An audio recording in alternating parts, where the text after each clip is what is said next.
नमस्कार, आदाब, सत श्री अकाल, गुड इवनिंग।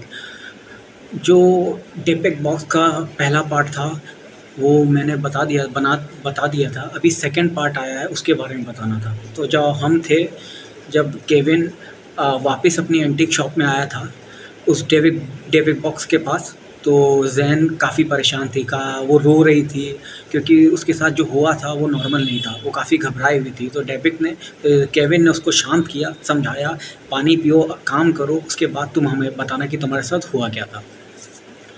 फिर ज़ैन ने बताया कि मैं जब अंदर आई तो यहाँ पे सब कुछ अपनी जगह पे था, लेकिन थोड़ी धूल-वूल थी तो मैं साफ़ कर रही थी जगह पे, जो प्रोडक्ट्स हैं उनको रख रही थी। तभी मेरी डेबिट बॉक्स पे नज़र पड़ी, मैंने उसको भी साफ़ किया और उसको रखा। अचानक से लाइट ब्लिंक होने लगी, जलने-बुझने लगी। उसके बाद 2 बल्ब टूट गए। उसके बाद मैंने बल्ब ढूँढ के उसको लगाया। फिर मुझे लगा कि किसी ने पीछे से मुझे धक्का दिया, पर मैंने पलट के देखा तो कोई नहीं था। फिर मैंने सोचा शायद ये मेरा भ्रम होगा, मुझे वहम हुआ होगा। उसके बाद मैं फिर से अपना काम करने लगी।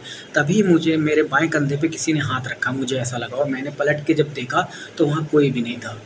तो इससे मैं काफ़ी डर गई और फिर चीज़ें अपने आप इधर से उधर गिरने-पिटने लगी, तो मैं घबरा गई। मैं वापस भाग के बेसमेंट से बाहर जाने के लिए ऊपर जीना चढ़ के ऊपर गई। जैसे ही गई तो मैंने देखा कि बाहर का शटर किसी ने बाहर से बंद किया हुआ है।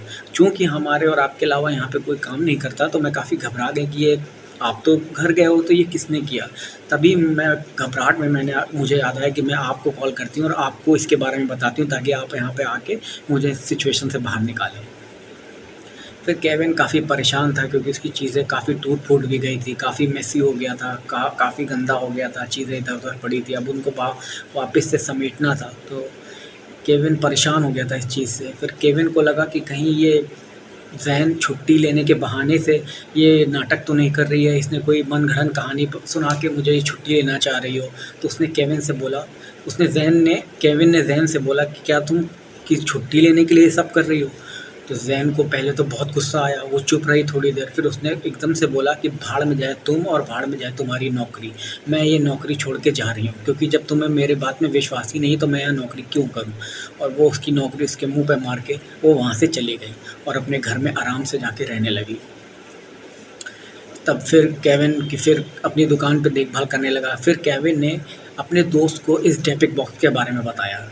चूँकि केविन को इसके बारे में नहीं पता था, इसकी हिस्ट्री के बारे में कि डेपिक बॉक्स क्या होता है। उसने जस्ट ये सोचा कि ये एक एंटीक चीज़ है और मेरी शॉप भी एंटीक है, तो उसमें काम आएगी। तो जब उसके दोस्त को उसने ये डेपिक बॉक्स के बारे में बताया, हालाँकि केविन का दोस्त इस टैपिक बॉक्स की सच्चाई जानता था कि पहले के ज़माने में इन टैपिक्स बॉक्स का क्या यूज़ किया जाता था। तो उसने इनको समझाया, लेकिन केविन को लगा कि ये मज़ाक कर रहा है, मनगढ़ंत कहानी बता रहा है, आज के ज़माने में भूत-प्रेत वग़ैरह ये सब थोड़ी होता है। फिर उसने टैपिक बॉक्स को साफ़-सफ़ाई की, साफ़-सुथरा किया। अभी तक भी उसको ये अंदाज़ा नहीं था कि ये टैपिक बॉक्स की ही वजह से हो रहा है। फिर एक दिन केविन की माँ घर से केविन की शॉप आई। उसने भी सामान का दौरा किया, उसकी दुकान देखी, फिर बेसमेंट में गई, सब चीज़ें देखी, उसने भी टैपिक बॉक्स को देखा। फिर अचानक से उसको चक्कर आया और वो गिर पड़ी और वो बेहोश हो गई। केविन ये देख के घबरा गया। केविन ने अपने माँ को उठाया और तुरंत अपनी गाड़ी में डाल के अस्पताल ले गया। जब अस्पताल ले गया तो वहाँ पता चला कि इसको लकवा पड़ा है, किसी से चीज़ से सदमा लगा है, उसका पूरा शरीर पैरालाइज़्ड हो चुका है, डॉक्टरों ने बताया। ये सुन के केविन काफ़ी हताश हो गया, काफ़ी निराश हो गया, परेशान हो गया कि उसकी माँ को क्या हो गया, अभी तक तो वो ठीक थी, यहाँ आते ही उसको ऐसा क्या हो गया। फिर वो कुछ दिन तक वहाँ एडमिट रही। फिर केविन को उसकी माँ को इसके बारे में पता था कि ये डेविड बॉक्स किस चिड़िया का नाम है, ये कितनी शापित चीज़ है। तो क्योंकि वो हाथ तो हिला नहीं सकती थी, ना लिख सकती थी, ना बोल सकती थी, ना बता सकती थी, क्योंकि वो पैरालाइज़ थी। वो सिर्फ़ आँखों के इशारे से उसको समझाती थी कि ये इस डेविड बॉक्स को अपने दुकान से हटा दो, इसको जहाँ लाए हो वहीं, जहाँ से लाए हो उसको वहीं भेज दो, इसको फेंक दो या इसको यहाँ से हटा दो। ये डेपिक बॉक्स की वजह से ही ये सब कुछ हो रहा है। पर केविन को कुछ समझ ही में नहीं आ रहा था, वो भी इशारों से ही सुन रहा था, समझ रहा था, उसको भी कुछ समझ में नहीं आ रहा था। खैर, कुछ दिनों बाद उसकी माता को वहाँ से छुट्टी मिली और केविन अपनी माता को घर ले आया। फिर केविन अपनी दुकान पे बैठा ही था, फिर उसको ध्यान आया इस डेपिक बॉक्स के बारे में। तो उसने सोचा कि क्यों ना इस डेपिक बॉक्स को मैं बेच ही देता हूँ। अब ये एंटीक चीज़ है, मैंने भी ख़रीदी, अब मैं इसे फेंक तो सकता नहीं हूँ, मेरे पैसे ख़राब होंगे। क्यों ना मैं इसे ईबे पे बेच दूँ, ऑनलाइन पे। तो उसने ऑनलाइन पे इसकी फ़ोटो वगैरह क्लिक की और ईबे पे इसको सेल करने के लिए बेच दिया। वहाँ से किसी 2 स्टूडेंट ने इस डेपिक बॉक्स को सर्च में देखा कि उनका नाम था ब्रायन और सैम। इन्होंने इस डेपिक बॉक्स को देखा और इन्होंने ऑनलाइन इसको परचेज़ कर लिया।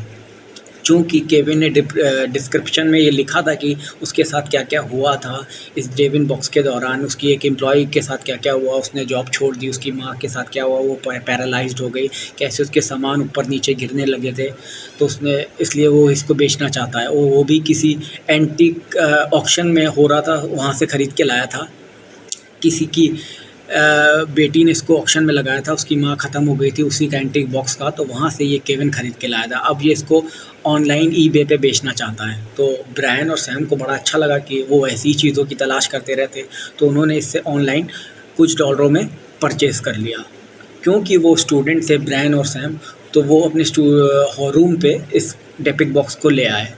कोई दिन 2-4 दिन तक तो उसको रखा, फिर एक दिन इसमें से ब्रायन का बर्थडे था, तो उन्होंने पार्टी वगैरह करने के लिए अपने दोस्तों को बुलाया, लाइटिंग वगैरह की, शराबें पी, बियर्स लाए, तो इन लोगों ने खूब नाच गाना किया, खूब नाचे। तो डेपिक बॉक्स को इन्होंने देखा, उसके बारे में भी बातचीत होने लगी। तो ये लोग, इनके दोस्त और इन लोगों ने ब्रायन और सैम ने मिल के डेपिक बॉक्स के सामने कर नाचा और उसके ऊपर उसको अपने सर पे रख के उसको घुमाने लगे, उस पे उल्टियाँ करने लगे, उसको मजाक बनाने लगे, उस पे थूकने लगे, उल्टियाँ करने लगे और अपना जश्न मनाने लगे। अगले दिन क्या हुआ कि उनमें से जो जिन्होंने इस पे उल्टियाँ की थी उनको उल्टियाँ होने लगी, खून की उल्टियाँ होने लगी, उनकी तबीयत काफ़ी ख़राब हो गई और जो सैम ब्रायन थे इनकी भी तबीयत काफ़ी ख़राब हो गई। इन सबको हॉस्पिटलाइज़ कराना पड़ा। तो हॉस्पिटल में जब उनको एडमिट किया गया तो पता चला कि इन सबको फूड पॉइज़निंग हो गई है। तब भी इनको ज़रा-सा भी इल्म नहीं था कि ये डेपिक बॉक्स की वजह से हो रहा है। फिर इन्होंने उस डेपिक बॉक्स के बारे में सोचा। वापस 4 दिन बाद जब इनको डिस्चार्ज किया गया, ये अपने वापस रूम पे आए, तो ये लोग दंग रह गए अपना कमरा देख के, क्योंकि उस कमरे में चारों तरफ और उस डेपिक बॉक्स में सिर्फ़ और सिर्फ़ कीड़े ही कीड़े, कीड़े ही कीड़े। अगर वो पैर भी रखें तो 300-400 कीड़े उनके पैर के नीचे आके ही मर जाएँ, इतने कीड़े वहाँ पे थे। वो हैरान थे कि 4 दिन में इनकी कैसी हालत हो गई। आखिरकार वो भी तंग आ गए और उन्होंने भी डर के मारे इसको ईबे पे फिर से परचेज़ करने के लिए इसको ऑक्शन कर दिया। फिर वहाँ से जेसन नाम की व्यक्ति की इस डेपिक बॉक्स पे नज़र पड़ी, क्योंकि वो भी एक म्यूज़ियम चलाता था। तो उसने सोचा कि ये डेपिक बॉक्स वो लाके अपने म्यूज़ियम पे रखेगा और लोग इसे देखने आएंगे, उसकी अच्छी कमाई होगी। तो उसने ईबे से ऑनलाइन इसको ब्रायन और सैम से ख़रीद लिया। फिर जैसन इसको अपने म्यूज़ियम में ले आया और उसको म्यूज़ियम पे रख दिया। चूँकि वहाँ पे काफ़ी सीसीटीवी कैमरास लगे हुए थे, उसको मॉनिटर करने के लिए वहाँ पे लोग थे, तो सब उसको मॉनिटर किया जाता था। तो एक दिन जेसन ने देखा कि जब से ये आया है तो उसके यहाँ भी काफ़ी ताबड़तोड़ चीज़ें होने लगी हैं, चीज़ें ख़राब होने लगी, गिरने पड़ने लगी हैं। तो जेसन भी इससे काफ़ी नाराज़ और हैरान था कि ये क्या चीज़ वो ले आया है। और चूँकि उस 2 इसके ख़रीदार पहले ही इसके बारे में इतना कुछ बता चुके थे, तो अब जेसन को भी लगने लगा था कि ये वो कुछ पड़ी लकड़ी, कुछ ख़राब चीज़ ही ले आया है। उसका म्यूज़ियम भी बंद हो रहा है, धीरे-धीरे से उसके ग्राहक कम हो रहे हैं, कोई यहाँ पे इसको देखने नहीं आता है। तो जेसन ने सोचा कि इसको हम अपने घर पे ही रख लेते हैं। तो जेसन उसको अपने घर ले गया और अपने घर पे रख दिया। एक दिन जेसन को उसका बेटा देखा और उसने कहा कि पापा, आपके पीछे कोई औरत है। वो औरत वही थी जो केविन के सपने में आई थी और केविन के सपने में काला शॉल ओढ़ के उसको अपने साथ ले जाने के लिए, पर केविन के पैर धँस चुके थे। जैसे कि स्लीप पैरालिसिस होता है कि आप सो रहे हैं पर आपके हाथ पैर कुछ हिल नहीं पा रहे हैं, वैसे ही उसको सपने में ऐसा लगा कि वो काली औरत उसको बुला रही, पर वो वहाँ जा नहीं पा रहा है। पर जब सुबह उठा तो उसने अपने शरीर में देखा तो हर तरफ नकोटे के निशान थे, स्क्रैच के निशान थे उसके चेहरे, पीठ, बाजू, हर कहीं पे। और वही सपना फिर जब उसके लड़के ने ये चीज़ बताई तो जेसन काफ़ी घबरा गया। फिर रात हुई, जेसन सो गया।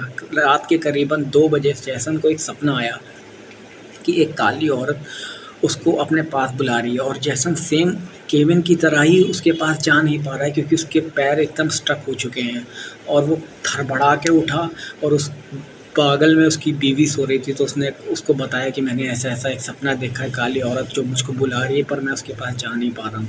तो उसकी बीवी ने बोला कि तुमने ज़रूर कोई भयानक सपना देखा है, डरो मत, सो जाओ, सब ठीक हो जाएगा। वो सो गए, सुबह उठे तो उसी तरीके से जेसन के पूरे शरीर में स्क्रैच के निशान थे। जेसन इससे काफ़ी घबरा गया और उसको लगा कि ये टिपिक बॉक्स का क्या माजरा है। उसने पता लगाना शुरू किया तो पता किया कि जिनसे उसने ख़रीदा था ब्रायन और सैम से उनके पास गया। उन्होंने बताया कि उसने ये केविन से ख़रीदा था। फिर उन्होंने केविन से संपर्क किया। केविन ने बताया कि एक ऑक्शन में किसी लड़की ने ये ऑक्शन किया था जिसकी माँ का था और उसकी माँ की डेथ हो गई थी इसलिए वो उसको बेचना चाहती थी। फिर उसकी लड़की के पास गया तो उस लड़की ने बताया कि ये डेपिक बॉक्स उसकी माँ का है। जब वो ज़िंदा थी तो वो उसको अपने पास रखती थी और मर जाने के बाद उसके साथ भी ऐसा होने लगा, कुछ जो भी इससे छेड़छाड़ करता उसके साथ भी कुछ गलत होता, इसलिए इसने ऑक्शन कर दिया था। तो बाद में फिर जेसन को लगा कि ये चीज़ ठीक नहीं, तो जेसन ने वापस उस लड़की को वो चीज़ वापस कर दी क्योंकि ऐसे किसी को देना या फेंकना भी ठीक नहीं था कि मान लीजिए किसी के हाथ पे लग जाए और उसके साथ भी ये सब होने लगे। इसलिए उसने वो वापस उसको उस लड़की को दे दिया और उसने उसको किसी पादरी को बुलाया जो कि जो इस धर्म में होते हैं। उन्होंने इसको पवित्र जल से इसको स्वच्छ किया और उस पे मंत्र पढ़े ताकि ये किसी को नुकसान ना पहुँचाए और उसकी एक जगह फ़िक्स कर दी और इसको उसमें रख दिया क्रॉस के निशान के साथ ताकि ये किसी को नुकसान ना पहुँचा। तो ये डिब्बा ऐसा था कि जिसके पास भी ये डिब्बा गया उसका जीवन पूरा नर्क बना दिया गया। तो ये थी उस हॉरर स्टोरी की कहानी। मुझे लगता है आपको पसंद आई होगी और अगर आपको ये पसंद आए तो प्लीज़ इसको लाइक, शेयर, सब्सक्राइब करें। धन्यवाद।